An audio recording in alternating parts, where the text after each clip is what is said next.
Jason Tatum is the best player from the 2017 draft class.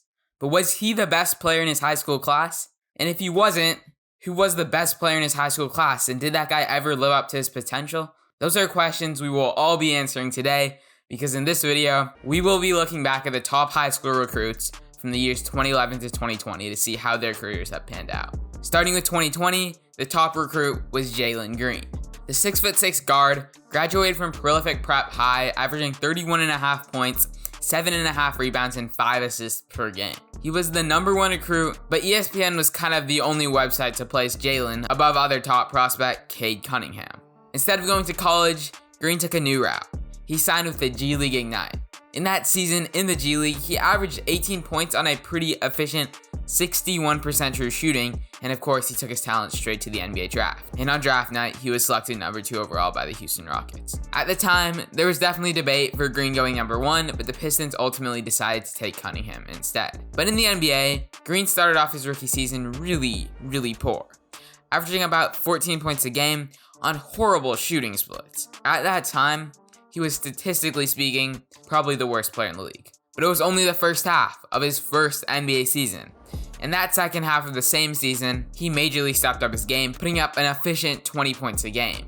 He showcased elite scoring potential in his rookie year, exciting NBA fans with the prospect that he might just be the league's next elite scorer. To most, Green also turned into the most fun to watch rookie due to his phenomenal shot creating ability and of course his flashy dunks. For a #1 ranked high school recruit, going #2 in the draft and having a pretty successful rookie season, at least to me, is a major win. In 2019, the #1 recruit was James Wiseman. A 7'1" hyper-athletic center, won Gatorade Player of the Year attending Memphis East High, averaging almost 26 points, 15 rebounds, and 6 blocks per game. Unlike Jalen Green, he was widely considered the best prospect in the 2019 class, and again, unlike Green, he took the traditional route, committing to the University of Memphis. But his experience in college was not traditional at all.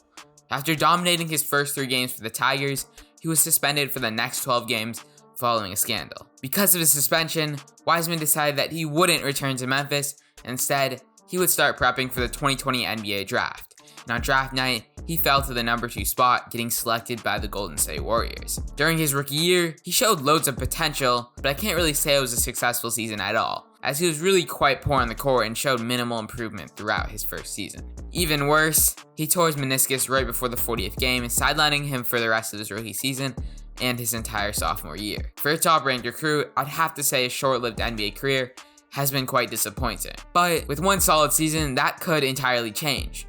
Wiseman intrigued so many scouts in college and in the NBA due to the fact he is a 7'1" center with a 7'1" wingspan, possessing some out-of-worldly athleticism and agility for his size, while also showing potential outside shooting and an ability to handle the ball. Sure, he struggled when he was on the floor, but the potential to be a superstar has always been there. When he eventually does return to the court, Wiseman might just be the missing piece the Warriors desperately need to go back-to-back. In 2018, ESPN #1 recruit was RJ Barrett. Barrett, originating in Canada, transferred from St. Marcianellis High in Ontario to the famous Monteverde Academy in his freshman year. And during his junior year, he reclassified to the 2018 class from the 2019 class because, well, he was just that good.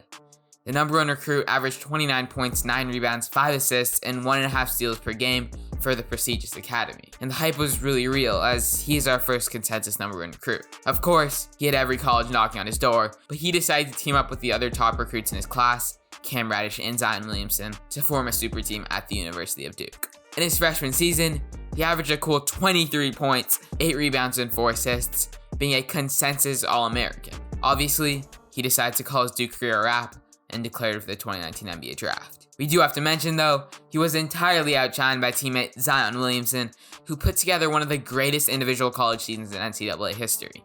So on draft night, he was selected by the New York Knicks with the #3 pick. His rookie season did not go to plan at all. He was pretty poor to say the least. But he showed improvement in his second year, averaging a cool 17.6 points on a slightly inefficient 54% true shooting, while also grabbing 6 rebounds and dotting 3 assists with some pretty good defense. I'd say his sophomore season was a success, but his third year though, he didn't improve as much, averaging a better 20 points a game, but doing it on an even less efficient 51% true shooting. Nonetheless, throughout his first 3 seasons, a 6'6" forward has shown the potential to be the next elite two-way wing. Knicks fans are normally delusional, but when they say this kid is oozing with potential, they're surprisingly not wrong. He's also only just turned 22, so I'd really say sky's the limit for RJ Barrett. The 2017 top recruit was Marvin Bagley III. The 6'11" big man graduated from the famous Sierra Canyon High, averaging 25 points and 10 rebounds, narrowly earning him the #1 recruit, with forward Michael Porter Jr. being his main competition. Bagley decided to commit to the University of Duke, teaming up with Wendell Carter Jr., Trevon Duval, and Gary Trent Jr. for the 2017-18 season. And in that season, Bagley put on monster numbers, averaging 21 points and 11 rebounds on 64% true shooting, making him a freshman consensus All-American. That was easily enough for him to declare for the 2018 draft, but Bagley was no longer the favorite to go #1. Because in that same season, Arizona center and former #3 ranked high school prospect DeAndre Ayton put together an even better college basketball season while also being a freshman consensus All-American. So on draft night, Bagley fell to the #2 spot and was selected by the Sacramento Kings. Fans were hoping for a future Bagley versus Ayton rivalry, and both, well, were pretty solid in their rookie season, with Bagley putting up 15 points and 7.6 rebounds on a solid 56% true shooting, while Ayton also averaged 16 points and 10 rebounds on 61% true shooting. Both would make the all-rookie first team, but Bagley had some glaring problems that in the future would really come back to bite him. First of all, we do have to mention he got drafted to the worst franchise in the NBA, the Sacramento Kings. I'm sorry, Kings fans. This is a franchise that is notoriously known for not developing their players properly. Right now, one can make the argument that the Kings are the primary reason Bagley never became the superstar he was touted to be. But there were a couple more problems as well. First, the guy just played no interior defense. Like, for a big man, that's major. And second, the three-point shot just did not translate. He shot 40% from 3 in college, but in his rookie season, he only shot 31% from beyond the arc. But most of all, he was highly injury prone. Only playing 62 games in his rookie season, it was a problem, and it was put on even more notice when he practically missed his entire second year, and then played 43 out of 72 games in his third year. And also, at 21, Bagley was putting up identical numbers to his 19-year-old self. And the guy was still a negative defender, so yikes. Then in his past season, he was absolutely awful to start the season, so bad to the point where head coach Alvin Gentry practically removed him from the rotation. In January, Bagley was traded to the Pistons, and well, he started to play better. Nonetheless, he was still no better than he was in his rookie season, and from 19 to 23, he has been pretty much the exact same player. At this point in his career, he will obviously always be the guy selected one spot above Luka Doncic, but it may be to the point where I can say for a #1 high school recruit and a #2 pick, he may just be a bust. Personally, I still believe he has time, as he's only 23 years old, and maybe he was just stuck in the virus of an organization, aka the Sacramento Kings. With a change of scenery to a more competent franchise, I mean, maybe the Pistons can pull Bagley back on the right track, because there's never been a question about the talent Bagley possesses. But talking about busts, in 2016, the ESPN 100 winner was Harry Giles III. Who? That may be the first question that comes to your mind when you think of the name Harry Giles III.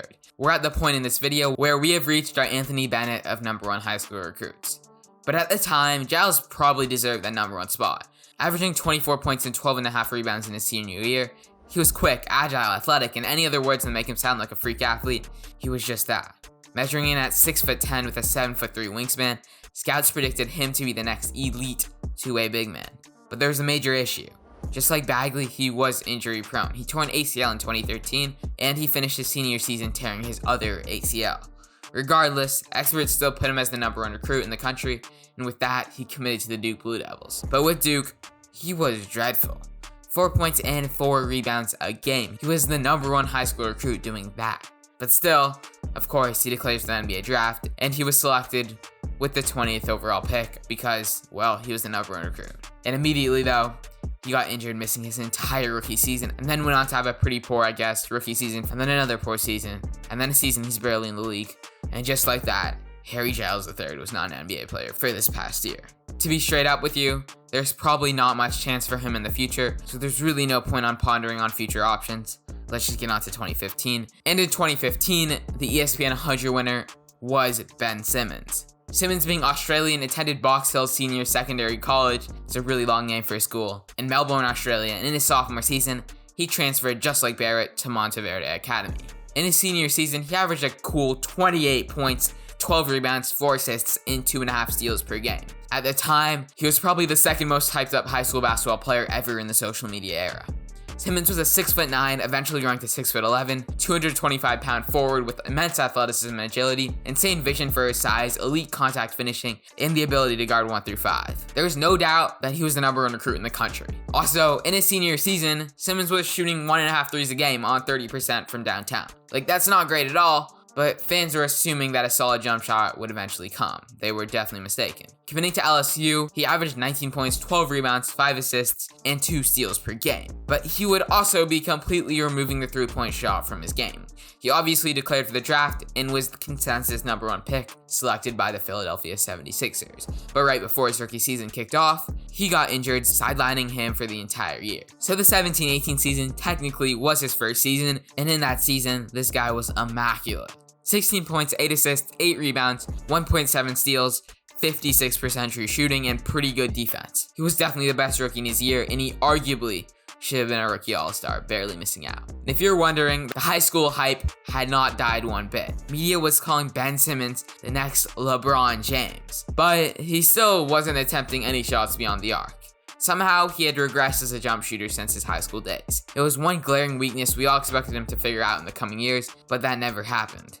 Worse, Simmons has made zero offensive improvement from 21 to 24. He did progress from a good defender to arguably the best defender in the league, but that's about it. He came into the league as an all-star caliber player, and is still all-star caliber, so he'll never really be a bust, but he's just been disappointing for the promise he showed in his rookie year. Philly do have one of the worst developmental systems in the league, maybe not as bad as the Kings, so maybe his development was hindered by the 76ers, and with him being traded to the Brooklyn Nets, just maybe everything could change for him. In 2014, the ESPN 100 winner was Jahlil Okafor. The big man was absolutely dominant, averaging 22 points and 12 rebounds for Whitney Young High. These numbers made him almost the consensus #1 recruit, and with that, he committed to the University of Duke. In his one season, he averaged some pretty elite numbers, putting up 17 points, 8.5 rebounds on 64% true shooting, making him a consensus All-American, and being probably the most important piece in Duke's 2015 NCAA championship. With that, of course, he declares for the draft and was selected by the Philadelphia 76ers at the #3 spot, which is still falling 2 spots, but going #3 is not that bad at all. And in his rookie season, things are going pretty well for Okafor, averaging 17.5 points, 7 rebounds on 54% true shooting. Regardless of his team being the worst team in the NBA, these numbers were pretty good for a rookie. And he was rewarded with honors of All-Rookie First Team, and he was in the Rookie of the Year debate for the entire year. He was a dominant force in the post, but in his second season, everything seemed to fall apart. With Joel Embiid finally playing after 2 years of injuries, Okafor significantly regressed as a player, scoring 5.7 less points and grabbing 2.2 less rebounds on 1% higher true shooting. Out of the two big men, it was so obvious that Embiid was just better. And well, they traded Okafor to the Nets for literally nothing. To this day, I will always be puzzled on why Okafor was selected by the Sixers, as they already had 2 highly recruited young big men. It makes no sense. But even worse for Okafor just seemed, how should I say it, unfit for his generation. The guy was a post player in 2016. This was the time in which everyone was chucking up threes, so many 7-second offenses, and Okafor was slowing down the pace. I mean, however good he was at post offense, no one beside that awful 15-16 Sixers would ever run him as a primary option. Additionally, he was also an awful defender, so really, he was doing nothing of value on the court, and when he was stripped away of his primary offensive duties, it became apparent that he was never going to be that good. And well, it was even worse for Okafor, because with some pretty poor seasons throughout 17-18 to 2021, he was not just an average player, he was not able to keep his job in the NBA. Right now, you can find him playing in China. Similar to Harry Giles, there's not much of an NBA future for him, so I do have to call Jahlil a humongous bust. In 2013, the winner was Andrew Wiggins. I remember being Andrew Wiggins. It's like looking at a reflection of myself 19 years ago. Those are the exact words from the late great Kobe Bryant talking about a rookie Andrew Wiggins. When we're talking about hype, Andrew Wiggins was the most hyped up high school basketball player of all time. Take away maybe LeBron. Wiggins was a 6'8" wing with a 7-foot wingspan, a 44-inch vertical leap, ridiculously agile, technically well coordinated, an elite defender, and well, all around he was quote-unquote a generational talent. I mean, when you're getting compared to LeBron James, Kobe Bryant, and Michael Jordan, arguably the 3 greatest to ever do it, you know you're a hell of a basketball player. There was no doubt in everyone's mind he was the consensus number 1 recruit, and so he committed to the University of Kansas, teaming up with number 6 ranked recruit Joel Embiid. In his singular season with Kansas, he was solid, but I wouldn't say exceptional, averaging about 17 points and 6 rebounds on 56% true shooting, and being a consensus All-American. It was a great season. But for the amount of hype that Wiggins was getting, it was kind of expected. Nonetheless, he was still a consensus number 1 pick, and was selected by the Cleveland Cavaliers, and then immediately traded to the Minnesota Timberwolves for All-Star forward Kevin Love.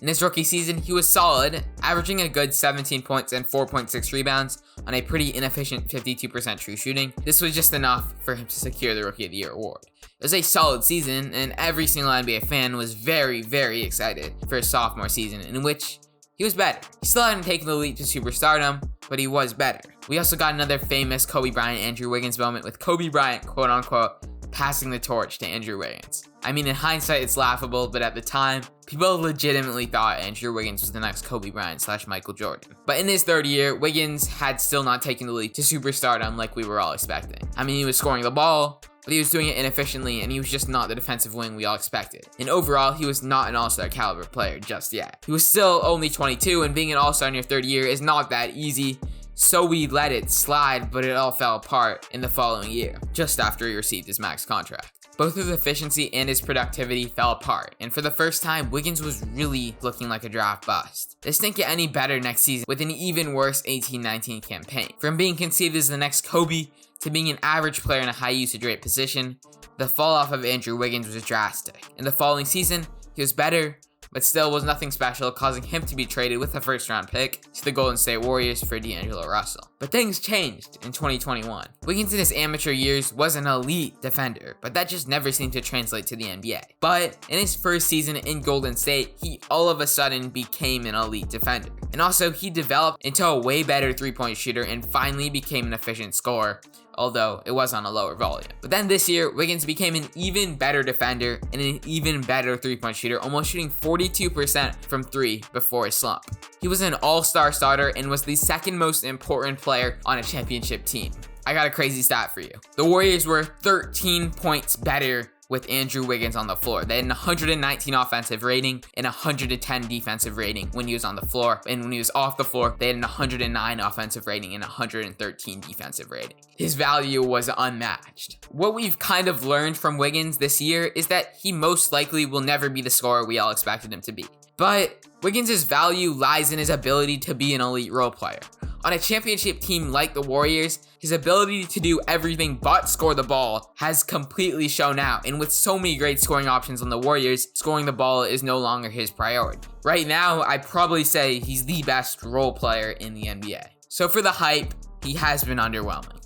But for being a number 1 ESPN recruit, he has been solid, and for a number 1 pick, he hasn't been that bad. In 2012, the top high school recruit was Nerlens Noel. The 6'10" big man was called a generational shot blocker after his high school career. He, similar to others on this list, reclassified, and still, he earned the number 1 rank on ESPN, though other websites had wing Shabazz Muhammad ranked above him. He committed to the University of Kentucky, and in the 12-13 season, he averaged about 10 points and 10 rebounds, alongside 4.5 blocks per game, also receiving the honors of being the SEC Defensive Player of the Year. He was good, don't get me wrong, but his offensive production was not the best at all. So on draft night, he fell to the number 6 pick, being selected by the Hornets and traded to the 76ers. Immediately, he got a knee injury before his rookie season, sidelining him for the entire year, but when he came back for technically his rookie season, he was pretty good, putting up about 10 points on an inefficient 49% true shooting, 8 rebounds, 1.9 blocks, and 1.8 steals on about 31 minutes a game, making the all-rookie first team. Defensively, he was everything we expected and more, to be honest. In just his rookie year, he was one of the best rim protectors in the league, but offensively, he was struggling, and in his next season,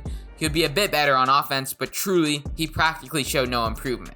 And in the following season, again, he was just showing no improvement, and with the return of center Joel Embiid, and the fact that the Sixers drafted Jahlil Okafor the year before, I really don't know why they did that. There wasn't really a spot for Noel on the Sixers, causing him to be traded to the Mavericks. That was really the beginning of the end for Noel. Bouncing around teams for the next 6 years, he never really improved since his rookie season. At 28 years of age, this is the Noel we will be getting for the rest of his career.